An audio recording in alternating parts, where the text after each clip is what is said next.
Receber a notícia de que um dente tem uma fratura vertical na raiz.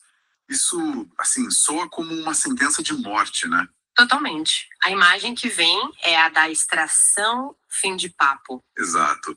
Mas e se houvesse uma técnica para literalmente pegar os pedaços, colar de volta e, sei lá, dar uma sobrevida para esse dente? É uma ideia que parece quase ficção científica, mas é exatamente a possibilidade que a gente vai investigar hoje. No nosso papo, a gente vai fuçar em um monte de fontes, artigos clínicos, relatos de caso, pesquisas de laboratório que analisam um procedimento bem específico para reparar essas fraturas. E a estrela da história é uma resina adesiva com um nome que é um trava-línguas.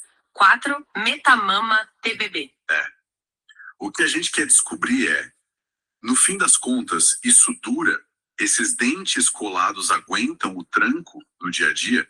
Vamos ver o que a ciência diz sobre a real longevidade dessa técnica. Ok, vamos começar pelo começo. A protagonista é essa resina que comercialmente o pessoal conhece como Super Bond CNB. Isso. As fontes dizem que ela existe desde 1982, o que em tecnologia de materiais é tipo uma era geológica. É muito tempo. O que faz essa resina, que já é oitentista, ser a escolha até hoje para algo tão crítico e delicado? Quais são as credenciais dela? Olha, essa é a pergunta de $1 milhão.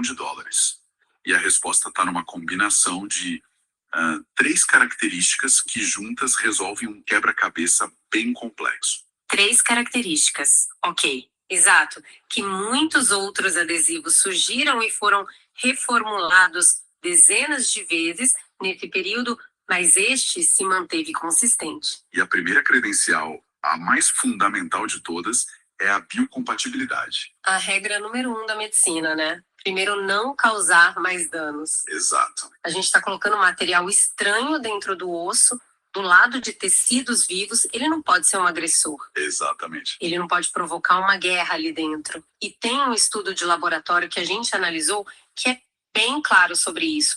Eles colocaram a resina em contato direto com células da polpa dentária, que são super sensíveis. E o que aconteceu? O resultado foi que as células não só sobreviveram, como proliferaram. A biocompatibilidade dela foi comparável à de materiais bioativos supermodernos como o iRoot BP+, e se mostrou superior a outras resinas. Ou seja, o corpo olha para ela e pensa, ok, você pode ficar. É isso. O corpo não a rejeita. Entendi. Mas para colar algo, o material precisa endurecer. E no ambiente da boca, isso tem que acontecer de forma rápida e eficiente. Como ela se sai nisso? Esse é o segundo pilar, a polimerização, quer dizer, o processo de endurecimento. E aqui tem um dado muito interessante.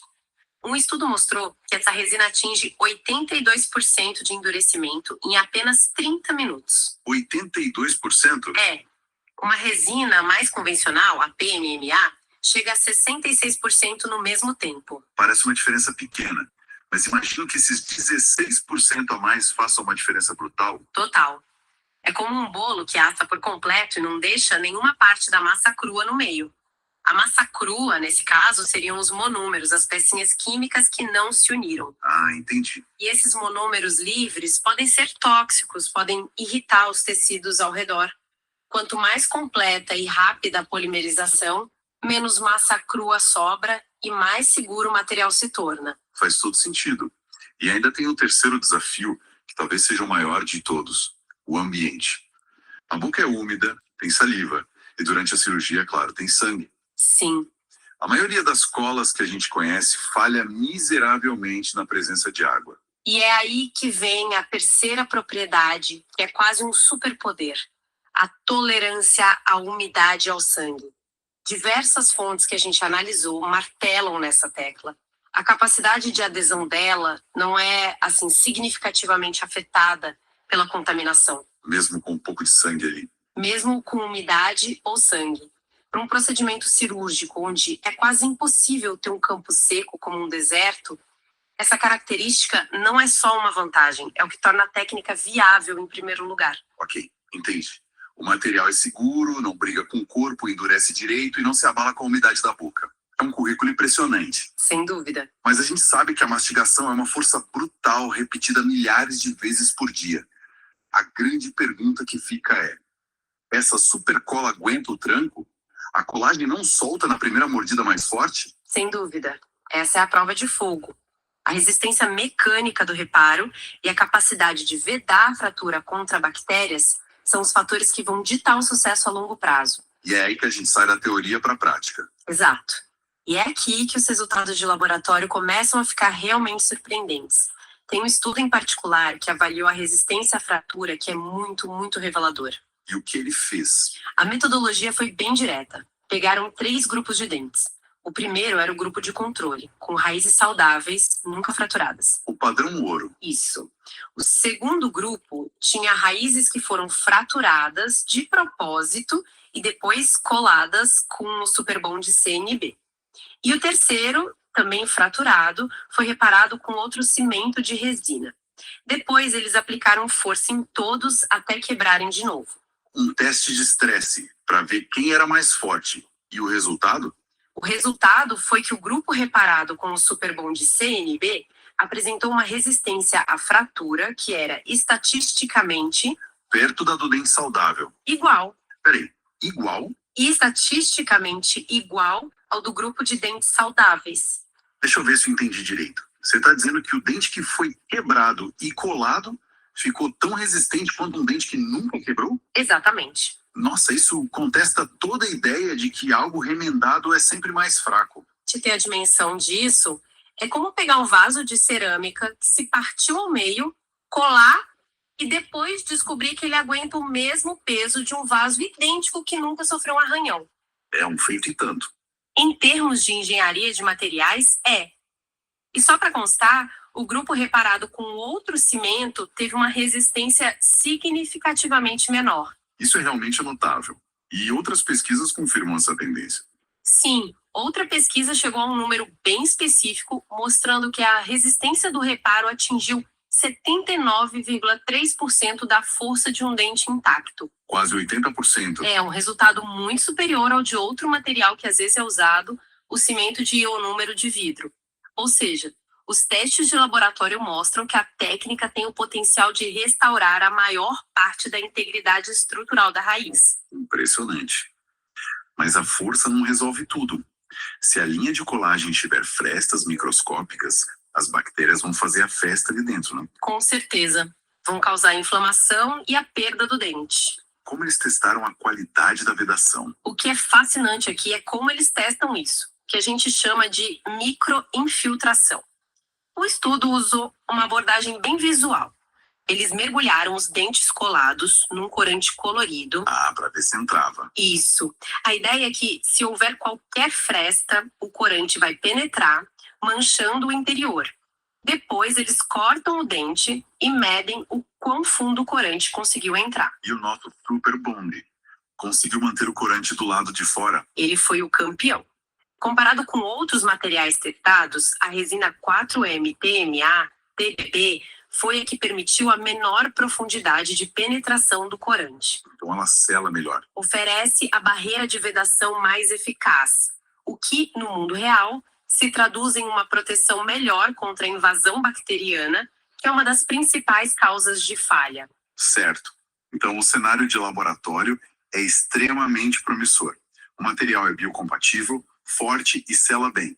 Mas agora precisamos conectar isso com o mundo real. Sim. Como esses dentes se comportam na boca das pessoas, com todas as variáveis da vida cotidiana ao longo dos anos. Essa é a prova final. Exato. É a hora de ver se a promessa do laboratório cumpre na prática clínica. E a gente pode analisar isso olhando para os resultados em diferentes prazos.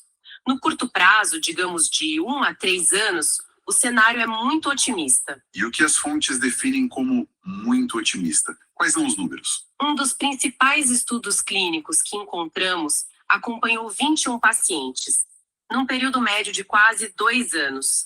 A taxa de sobrevivência dos dentes tratados foi de 90,5%. Uau! 90% soa muito bem. Mas o que aconteceu com os outros 10%? Saber o que pode dar errado é tão importante quanto saber o que dá certo. Ótimo ponto. Nesses casos, a falha geralmente acontece por uma refratura ou por problemas periodontais que não regrediram. Mas o interessante nesse estudo não é só o dente ter ficado na boca. Teve mais coisa. A saúde ao redor dele melhorou drasticamente. A profundidade de sondagem, que mede a saúde da gengiva, e o sangramento diminuíram muito. E a mobilidade do dente, aquele jogo que indica um problema, voltou ao normal em 1 ano. Ou seja, o sistema todo se recuperou. Exato.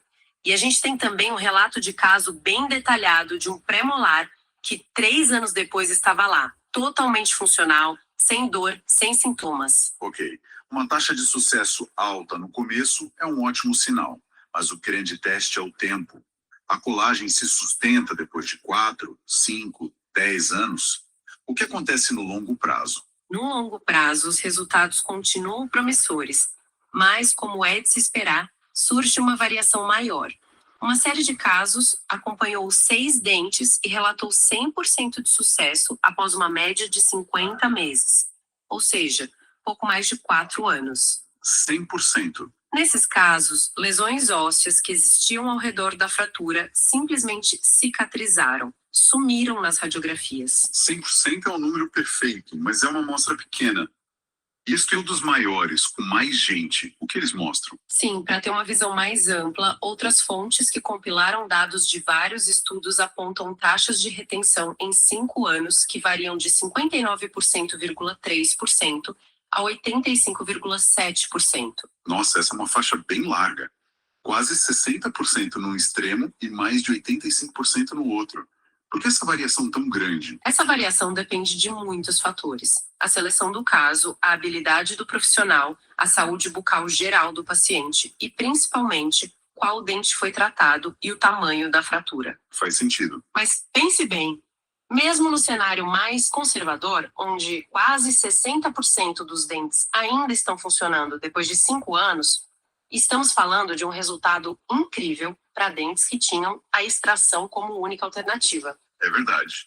É uma sobrevida que não existia. E vale citar o trabalho de um pesquisador pioneiro nessa área, o japonês Masayaka, que relatou ter observado dentes reparados com essa técnica funcionando por mais de uma década. Mais de 10 anos. E sobre a durabilidade da própria cola? O que acontece com a resina em si depois de passar tanto tempo nesse ambiente da boca? Ela se desgasta? Essa é uma pergunta fundamental. E um estudo tentou respondê-la de uma forma bem engenhosa. Eles pegaram amostras da resina colada ao dente e as deixaram imersas em água por 10 anos, para simular o envelhecimento acelerado. E descobriram algo duplo. Por um lado, a força de adesão ela diminui com o tempo. Isso acontece principalmente pela degradação de uma interface microscópica chamada camada híbrida. A camada híbrida? É a zona de união entre a resina e a dentina do dente. Então a cola vai ficando mais fraca com o tempo. Isso parece preocupante. Parece, mas aí vem a segunda parte da descoberta. Embora a adesão perdesse um pouco de força, a camada de resina em si mostrou pouquíssima desintegração ou desgaste.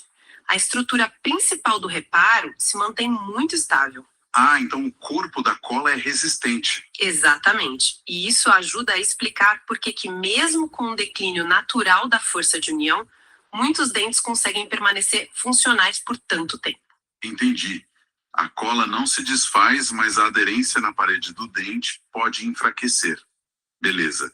Depois de passar por tudo isso, do laboratório à vida real, se a gente fosse resumir a sentença final desse procedimento, qual seria o primeiro grande ponto? O primeiro ponto é que a sentença de morte, na maioria dos casos, pode ser revogada.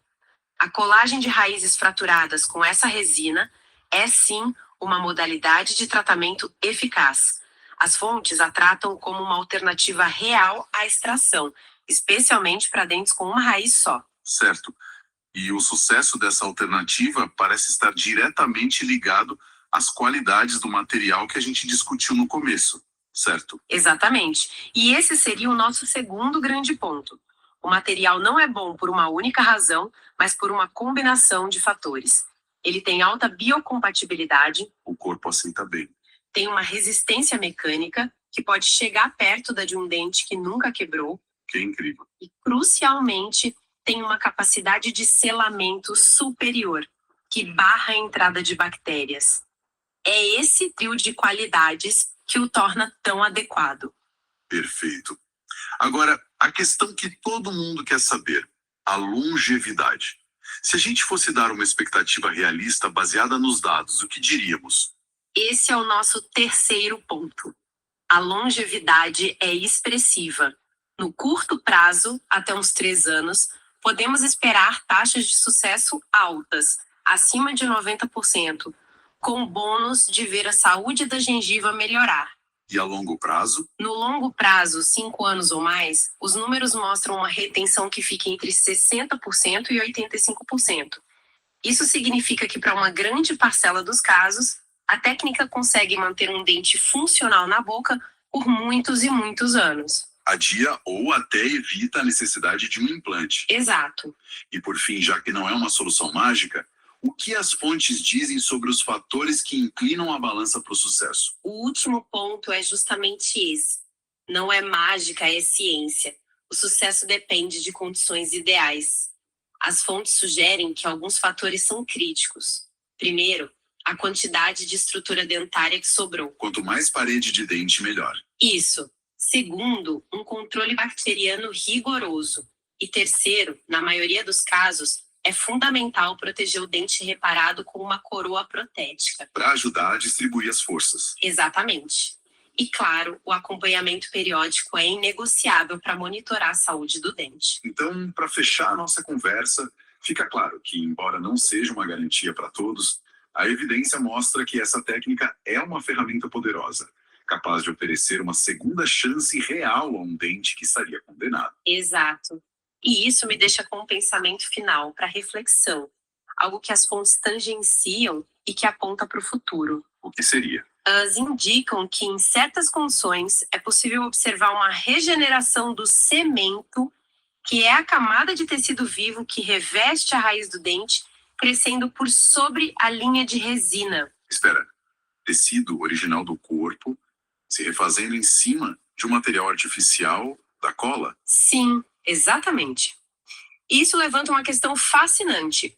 E se o foco mudar de simplesmente colar a fratura para usar materiais que ativamente incentivem o corpo a reconstruir a estrutura original? Nossa, Um dia talvez a gente veja uma fratura não apenas reparada mecanicamente, mas verdadeiramente curada do ponto de vista biológico.